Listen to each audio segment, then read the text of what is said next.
Hello বন্ধুরা, কেমন আছো সবাই?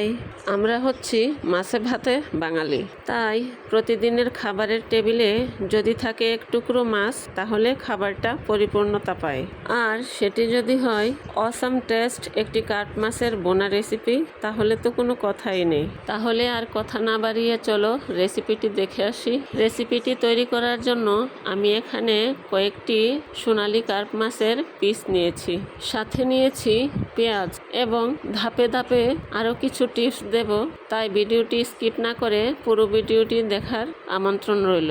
এখন চুলায় একটি প্যান বসিয়ে মাছগুলোকে সামান্য হলুদ এবং লবণ দিয়ে মেখে উল্টে পাল্টে হালকা করে ভেজে নেব এবং সেম প্যানের মধ্যেই দিয়ে দেব কুচি করে রাখা পেঁয়াজ কুচি। দেন পেঁয়াজগুলো ভেজে নরম হয়ে এলে দিয়ে দেব হাফ চামচ করে আদা, রসুন এবং পেঁয়াজের পেস্ট। আদা রসুনের কাঁচা ভাব দূর হওয়া পর্যন্ত ভেজে নেওয়ার পর দিয়ে দেব বেরেস্তা পেস্ট। দেন সবকিছু খুব ভালো করে মিশিয়ে ভেজে নেওয়ার পর দিয়ে দেব সামান্য পরিমাণ পানি।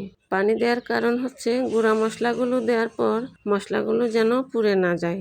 এ পর্যায়ে এক এক করে দিয়ে দেব হাফ চামচ থেকেও একটু কম হলুদের গুঁড়া, হাফ চামচ করে জিরা এবং ধনিয়ার গুঁড়া, 1 চামচ মরিচের গুঁড়া এবং পরিমাণ মতো লবণ। দেন সবগুলো মশলা একসাথে খুব ভালো করে মিশিয়ে কিছুক্ষণ কষিয়ে নেব।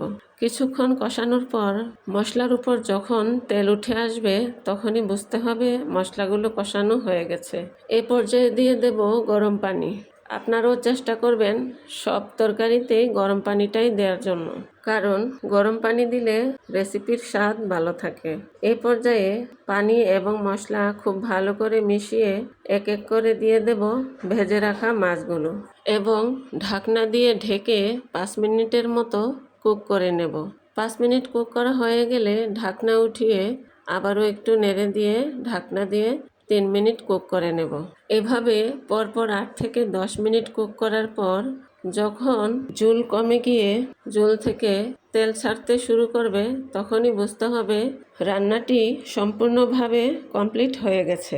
এই পর্যায়ে চুলা থেকে নামিয়ে নিতে হবে। মাশাআল্লাহ, দেখুন কি লোভনীয় লাগছে। এরকম মজার মজার রেসিপি জানতে হলে কেউ যদি আমার ভিডিওটি ফেসবুক থেকে দেখে থাকো, তাহলে একটি লাইক দিয়ে পেজটিকে ফলো দিয়ে রাখবে। আর যদি কেউ ইউটিউব থেকে দেখে থাকো, তাহলে আমার চ্যানেলটিকে সাবস্ক্রাইব করে পাশে থাকা বেল আইকনটি ক্লিক করে রাখবে। আজ এ পর্যন্তই, দেখা হবে আবার অন্য কোনো মজাদার রেসিপির সাথে।